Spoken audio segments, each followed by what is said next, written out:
Welcome to Canada's most irreverent talk show. This is the Andrew Lawton Show, brought to you by True North. Hello and welcome to you all. Happy Thursday. This is Canada's most irreverent talk show, the Andrew Lawton Show on True North. Good to have you with us as we do something we've never done before on the history of the show, a whole episode dedicated to British Columbia politics. I know we've done Alberta politics, we've done Ontario politics, we've done New Brunswick politics. I don't know if we've ever done a full show on Quebec politics. The show would have to separate into two parts. I know, low blow. Anyway, I want to talk about BC. Now, I'll first concede that the reason we have not has often been because for the issues that we talk about on this show, British Columbia has historically not offered all that much. It's, especially in recent years, been the battle of the left-wing party versus the other left-wing party. I know our good friend Aaron Gunn tried to do a hostile takeover of the BC Liberals and wasn't even allowed to seek the leadership because they just didn't like that he was proud of Canada. That was patriotism in your country is basically a disqualifying offense in that party. I mean, it's worked out all right for Aaron. He's now running for a federal seat for the Conservatives, but the reality is British Columbia has seen a massive change in the last few months alone when the BC Conservative Party, which despite having a long history in the party, but not all that rich in electoral history in recent decades, has started to surge neck and neck with the NDP, pretty much guaranteed to be at very least the second place party, the official opposition. And efforts for the BC Conservatives to merge or collaborate with the B.C. United, which was formerly called the BC Liberals, have been very rocky to say the least. And as a result, some BC United MLAs have just, in large enough numbers, started crossing the floor to join the BC Conservatives instead, with as recently as last week, more people joining. My guest today himself crossed the floor. He was once a BC United MLA, but joined the BC Conservatives and subsequently became their leader. And he's done a bang-up job, according to the polling, in bringing that party into where it is now. John Rustad, he's been an MLA for about 20 years, the last 15 of which representing Nechako Lakes. And he joins me now. John Rustad, leader of the BC Conservatives. Good to talk to you. Thanks so much for coming on today. Andrew, it's nice to see you. Now, I was just saying to my audience a moment before we began, I will admit that we have been negligent historically in covering British Columbia politics, but much of that I will pass a little bit of the blame to BC politics itself, because for people that care about a lot of the issues you've been talking about, there hasn't always been a voice for them. And I don't want to go through the whole history of the BC Liberal Party here, except to say that it's a party that in recent years seems to have gone particularly away from the conservative part that was always there. And I wanted to ask why voters themselves, you think at this point, are surging towards your party in the way they are. Well, I think, there's a couple of things. First of all, the Conservative Party of BC is the oldest party in BC's history, but more than that, I think, people are tired of what's been happening. It's been 33 years since 1991. We've had 16 years of BC Liberal, and we've had 17 years now of NDP. And we've got a crisis, whether it's healthcare, we've got a crisis in affordability, we've got a crisis in housing, we've got a crisis in addictions, we've got a crisis in crime, we've got a crisis in our resource sector. We even have a crisis in our finances with our debt downgrades. And I think people are just saying enough is enough. We need to get back to the basics. We need to get back to common sense. And I think that's ultimately why the Conservative Party of British Columbia is gaining in the popularity and the strength in British Columbia. There's a line in politics, you often hear it federally, but I think it applies provincially, that in this country we don't vote governments in as much as we vote them out. And I wanted to ask, in your sense, are people voting for the BC Conservatives right now or signaling their support for it? Or are you just the benefactor of a general momentum towards change, of people that just think the NDP has to go? I think it's maybe a little of both. I would put it this way. I joined the Conservative Party in February of 2023. I took on the leadership of the Conservative Party at the end of March of 2023. Prior to that, the Conservative Party was around 3 or 4% in the polls. And so if there is that sort of shift where people just want to get rid of the NDP, it's happened very quickly. And so I think it's a combination. I think people are very upset with the NDP. They're upset with the policies and this radical sort of approach that David Eby and the NDP are taking in British Columbia. but they didn't really have an alternative. And now they do have an alternative. And so I think it's a combination of having that option, as well as, people wanting that sense of change and get rid of what's going on here with the government. You've made a lot of controversy among certain segments of the population when you've come out and have said critical things about gender ideology, when you've called out things that have taken place in BC schools. But some of the most controversial things you've said and done, I think, have been supporting pipelines, which has, in the course of British Columbia political history, become a bit of a heretical position. You've also signaled that you want to scrap the carbon tax, which federally right now is proving to be a very popular position. But people outside of BC might not remember that you had it in your province before it was the norm federally. But these two policies, why have they endured so long in BC? This resistance to pipelines, this support for a carbon tax. And again, why now has that support fractured? Well, when half the people in the province are struggling to put food on the table, the urgency of things like climate sort of change. And what I always say, taxing people into poverty is not going to change the weather. And so I think people are coming to the conclusion that climate change is real. There's issues we need to deal with, but people also need to be able to put food on the table. They need to be able to pay their rent. They want to be able to maybe dream one day of owning a home or putting some money away from the future, maybe even having a family. And so people are looking for that change that'll say, yes, I can actually have that dream that was once British Columbia. And same sort of thing with the pipelines, particularly with the natural gas lines. I think people can make that connection that unless we have a strong economy, we cannot be able to afford the things that we are doing. We can't afford the tax relief. We can't afford, being able to address our healthcare changes. We need to be able to have the revenue. And so it's a logical fit to say we have resources. We have an opportunity to be able to export those resources. Other countries certainly need it. There's 1 billion people in the world without electricity today. Let's step up to the plate and help those people, at the same time being able to improve the quality of life for people here in British Columbia. There are a lot of British Columbians who listen to the show, of course, but also it's a national audience. So there are some people that might not be as familiar with it. And I think there's a tendency to extrapolate what Vancouver's politics are to the province as a whole. And anytime I've been to BC and I talk to people outside of downtown Vancouver, or I guess Victoria, you get a remarkably different perspective on things than what you do by these subsets. And I suspect there's probably a similar dynamic you're seeing here where, sure, downtown, there are people that are still very against you on this, but I would imagine that ordinary people outside of these urban centers, and even Indigenous people that are often held up as being the opponents to energy development, are overwhelmingly find themselves quite supportive of this. I always get this question about the rural and the urban area and the Lower Mainland versus the rest of the province. And I always put it this way. They all have the same problems. They all have the same issues. They're all struggling with affordability. They're struggling with a healthcare system that's in collapse, and they want change. And so I actually don't see it as being as much of a divide from a position between where people are versus urban versus rural.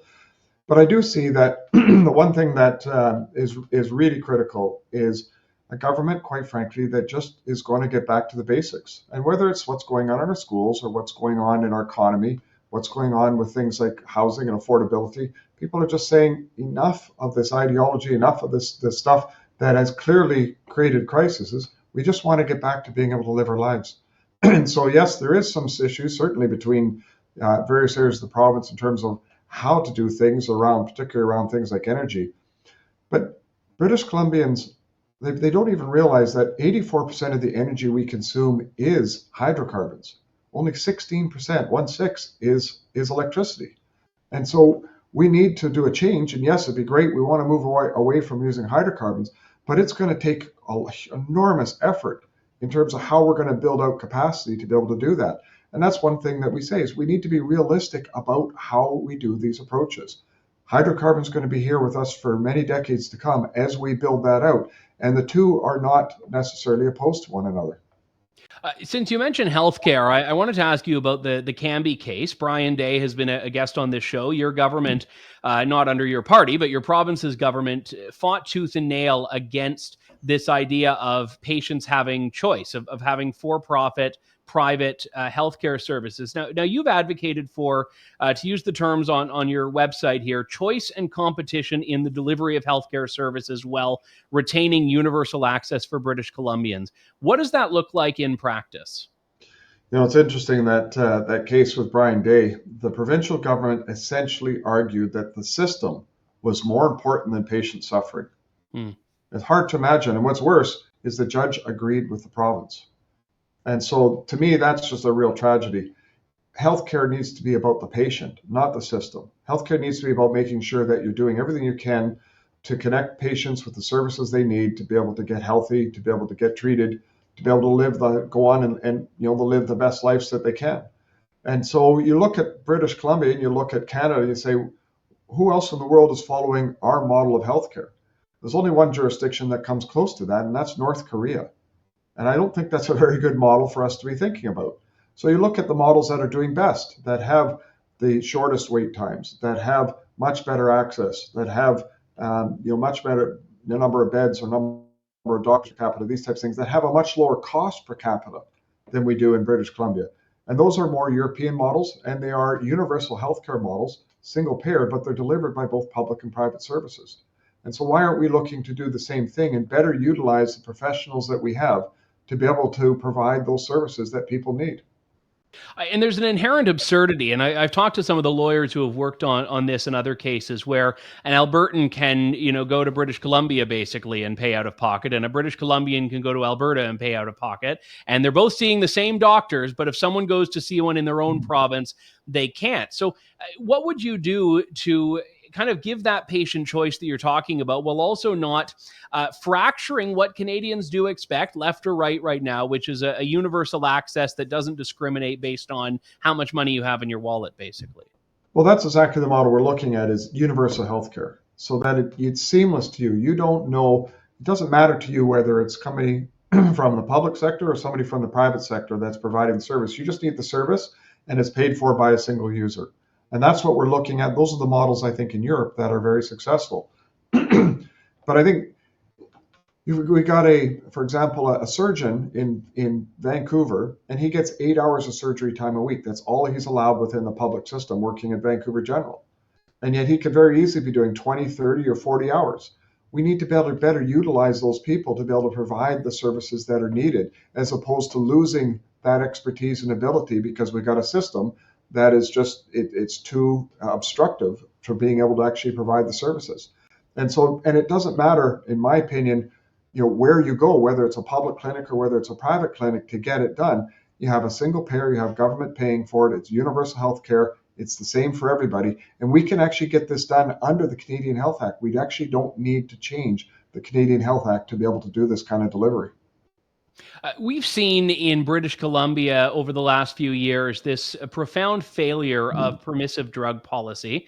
Most recently, even the government itself tended to concede that its decriminalization pilot project hasn't worked. But even beyond that, you have a safe supply, which is being abused. We've had journalist Adam Zivo on, who's done a lot of work in Vancouver specifically looking at this. And then to contrast it with the province next door to you, we have seen in Alberta, Premier Danielle Smith put a number of measures in place, one of which is effectively forced treatment, or as the province calls it, compassionate intervention.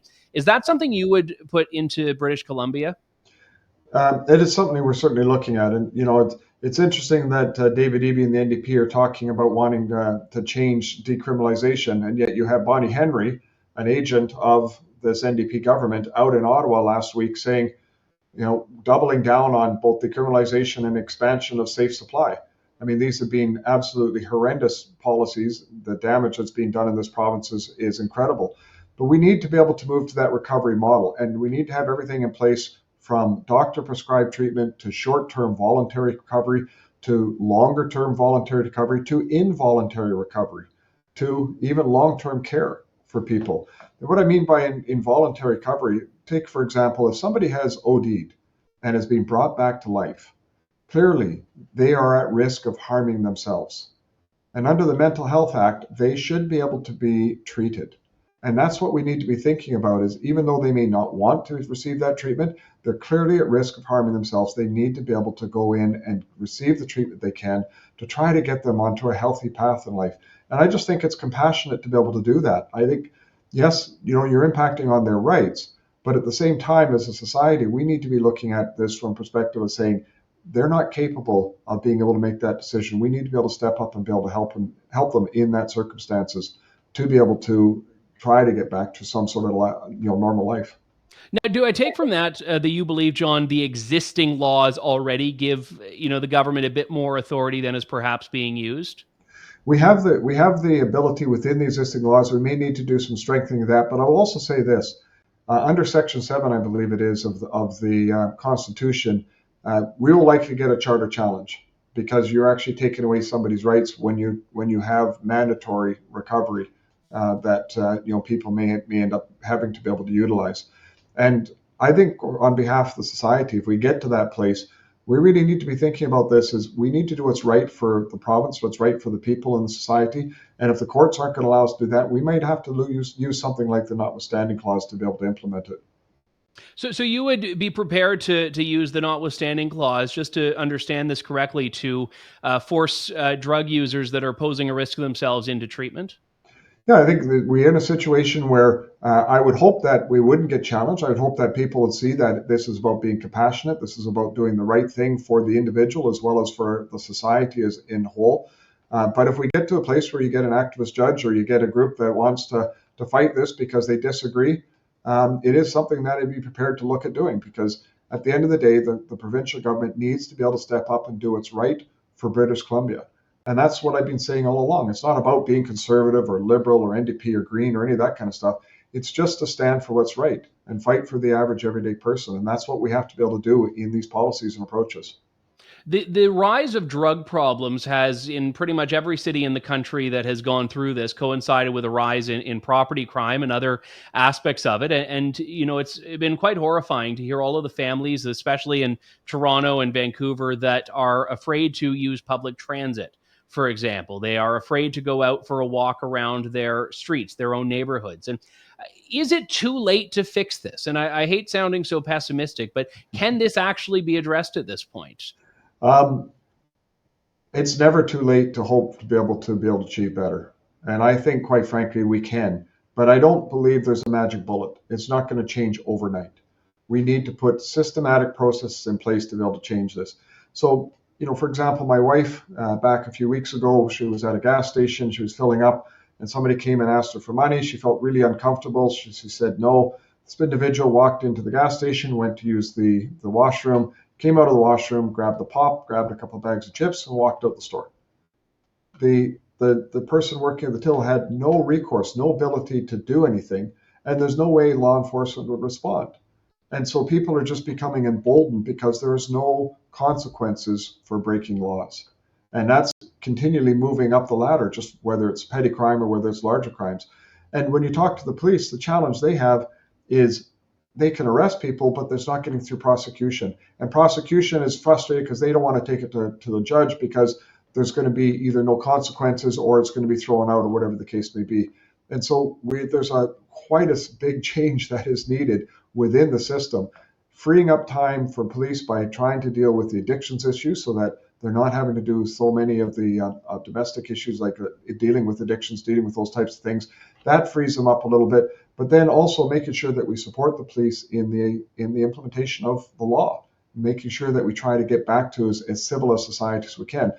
Unfortunately, we can't change the criminal code provincially. That is something that is federal. But I'm hopeful that, if we get a change in government federally, we might get an opportunity to be able looking at that side of it as well, to try to make sure that these criminals or these people that continually commit these crimes that are rotating through the system, just going back out on the street and repeating and repeating and repeating, that we can find some way to be able to actually hold them for the crimes that they do and break this cycle so that we can get to a place where we have a more civil society and people can feel safer.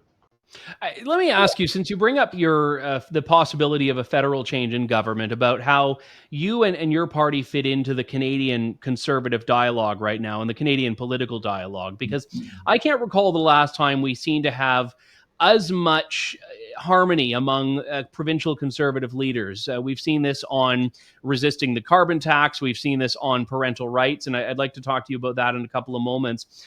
But I'm curious federally where you see things going, because the federal Conservatives have oftentimes historically supported the BC Liberals. And I've met a number of federal Conservatives that have said BC Conservative all the way, but a lot of them are still, maybe fewer now than even a few weeks ago, but there are still a group there that, for nostalgia reasons alone, for existing loyalties, for personal relationships, are with BC United. And has the federal Conservative Party, in your view, pushed more towards you or towards Kevin Falcon and BC United? It's interesting you say that, and because the Conservative Party governed for many years in BC, but the last time they formed a government was in 1927. The last time they elected anybody in this province was the 1970s. And so it's natural that the federal Conservatives have supported a coalition or a party in this province that opposed the NDP. But that coalition has fallen apart. And quite frankly, the BC Liberal Party itself is in the process of falling apart. And so we're on to what is the next generation or the next iteration of politics in BC. And every generation or two, we see this shift. It went from the Conservatives to the Liberals, went from Liberals to the Social Credit, from the Social Credit to the NDP. Then it returned to the Liberals, went to the NDP, and now we're into this next potential phase here that I hope ultimately will be the Conservative Party BC. So we don't have any direct ties with the federal Conservatives, although we obviously have a lot of similarities in terms of issues such as getting rid of the carbon tax and parental rights and many other things. I think that we have in similarities. But even though we don't have those ties, I'm looking really at my federal counterparts, within the Conservative Party, and saying to them, obviously, help us to be able to achieve what we need to achieve in British Columbia. Come on and join what we are building here, because you're going to need a partner in British Columbia to be able to help with what you would like to do federally. But more importantly, we're going to need to be able to get a lot of big things done in British Columbia that are going to take both sides to be able to make part of it. One of the things, for example, is I actually think British Columbia needs to take over its own immigration. Right now, with what's going on in British Columbia, with what's going on from the federal immigration, it's just not working for this province. We need to have a better say. We need to be able to make sure we're bringing the skill sets that we need to meet our labor shortages that we have in this province. And that's something I'm prepared to take the federal government on, and hopefully I'd be able to have a partner in a federal Conservative Party. Would your ideal model for that be following what Quebec is doing, or did you have something else in mind? Very similar to what Quebec is doing with that. Obviously, there's some details that need to be worked through. Quebec is more limited, just from a perspective of the language that they're bringing in or associated. We don't sort of have those concerns, but we need to be able to make sure that we're looking after what we're doing in British Columbia. I mean, we've got a shortage of everything from truck drivers to doctors, from nurses to teachers, right across the spectrum. And so we need to make sure that as people come into British Columbia, they can engage and get involved immediately in our workforce and to be able to help fill some of those needs that we have in our society. We have also seen in your province some of the most expensive real estate in the world. And I know Conservative leader Pierre Poilievre at the federal level has talked about the need to tie immigration numbers to job markets, to housing, and basically try to make it that we aren't having immigration drive up the cost of living for everyone, themselves included.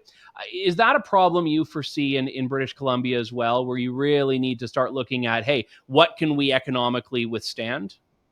It certainly is. I mean, we're in a situation in British Columbia where we have a major shortfall of housing. I think next year we're projected to build something like 27,000 houses in British Columbia.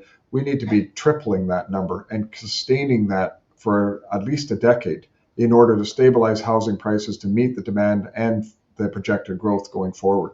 And the challenge when I talk to developers about doing that is they say, we don't have the skilled labor. They don't have the truck drivers, they don't have the electricians, they don't have the carpenters, they don't have the skills that are needed to be able to actually meet those kind of targets.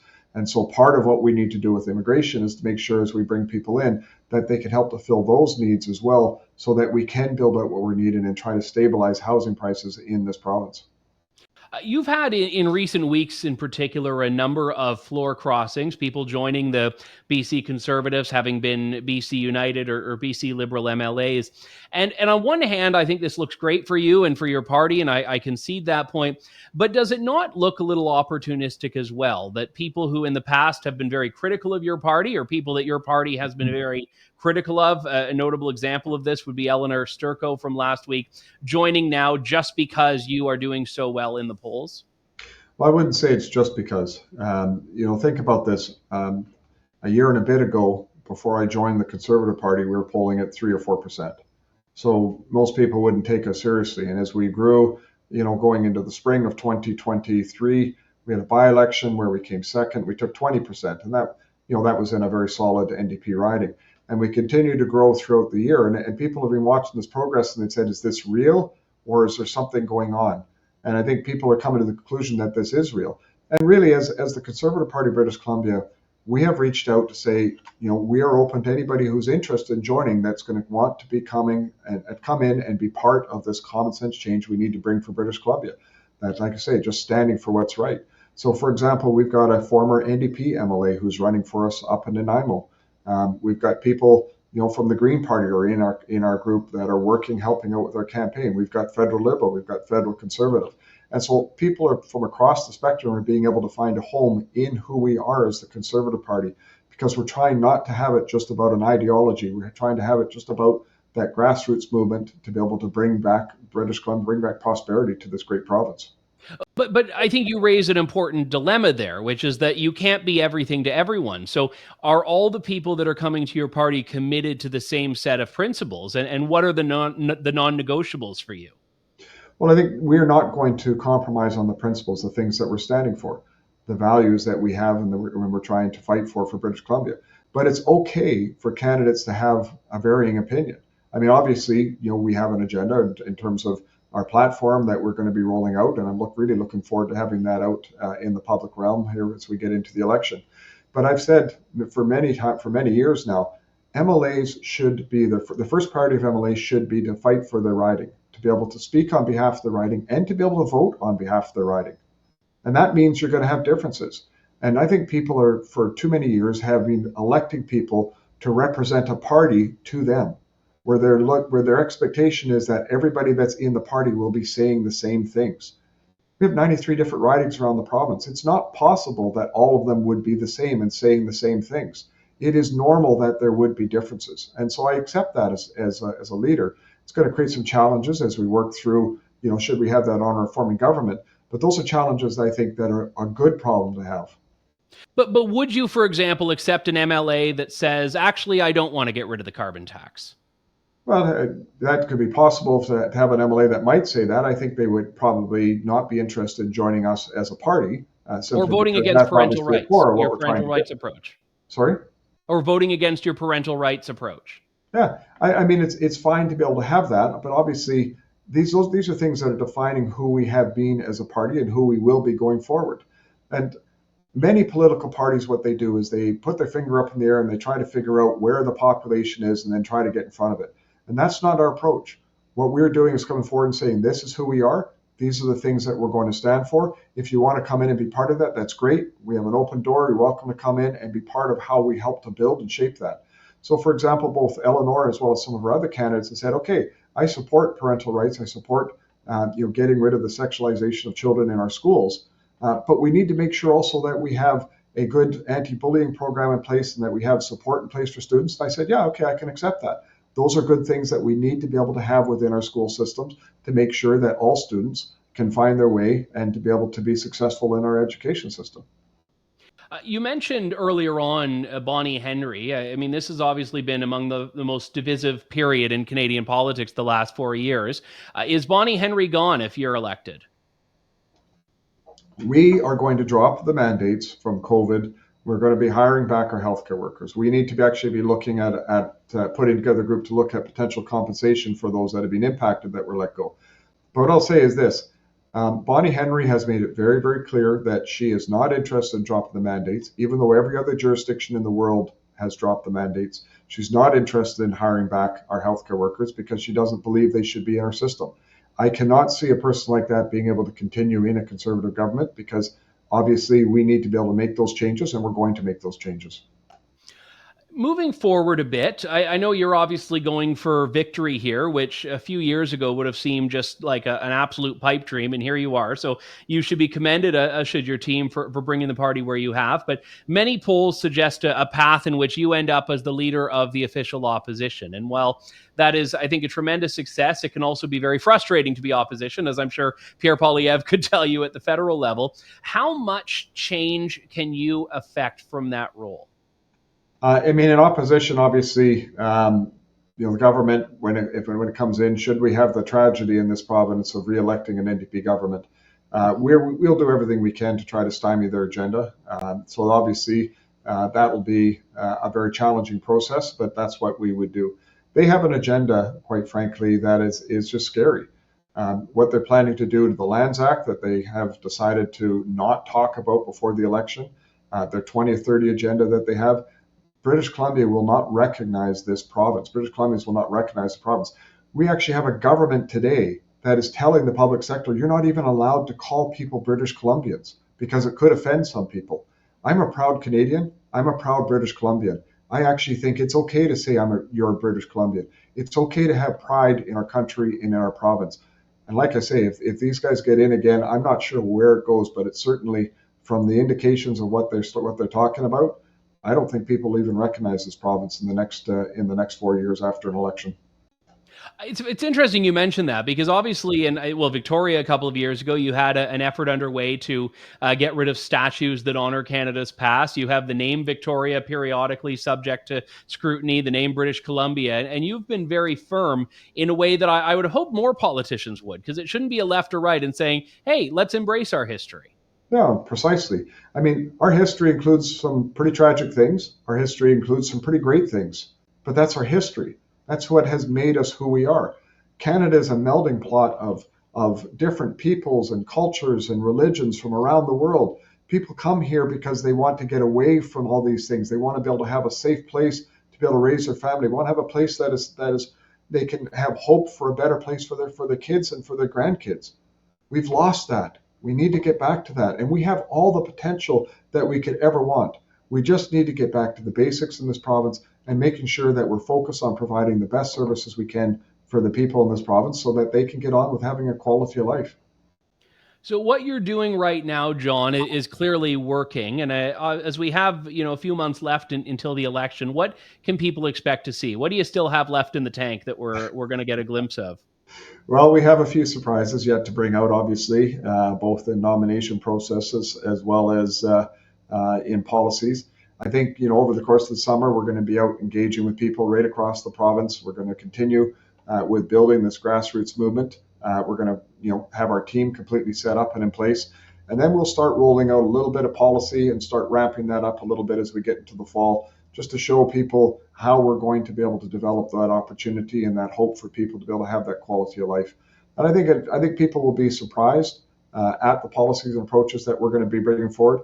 I'm fully expecting that the NDP and, if the B.C United, if they're still around, are going to do nothing but attack us and be vicious and mean. And that's their style. That's who they want to be. And they're afraid of change. They're afraid of actually supporting people and supporting parents. I don't get it, but that seems to be who they are. We're going to make sure that we continue to attack their faults and the issues and their approach. But at the same time, we're going to be offering that optimistic hope for people in our policies and approaches towards how British Columbia could be governed for the better. Well, yeah, I look forward to a full platform, but I will say you've given me a lot more to work with than opposition parties normally do this far out with what you have put on the record and what you have said that you'll do. And I mean, obviously the specifics will stand to be seen, but as far as the broad visions, you're talking about freedom, lower taxes, choice in healthcare. I think these are very difficult things for a lot of people, certainly in this audience, to criticize. Well, John Rustad, all the best to you. Thank you so much for coming on today. Really good to talk to you. Thanks for having me on. I look forward to chatting again. All right, thanks very much. That was John Rustad, leader of the British Columbia Conservatives, continuing to surge in the polls. And we will, of course, keep an eye on that. As I said at the beginning, it's not that I don't like BC. I've loved any time I've gone there. I always love British Columbian people, but the politics have typically not offered as much as they are in this department anyway, as they are now. So my thanks again to John Rustad for coming on the show. And that does it for us for today and for the week. We'll be back next week with more of Canada's most irreverent talk show. This is the Andrew Lawton Show here on True North. Thank you, God bless, and good day to you all. Thanks for listening to the Andrew Lawton Show. Support the program by donating to True North at www.tnc.news.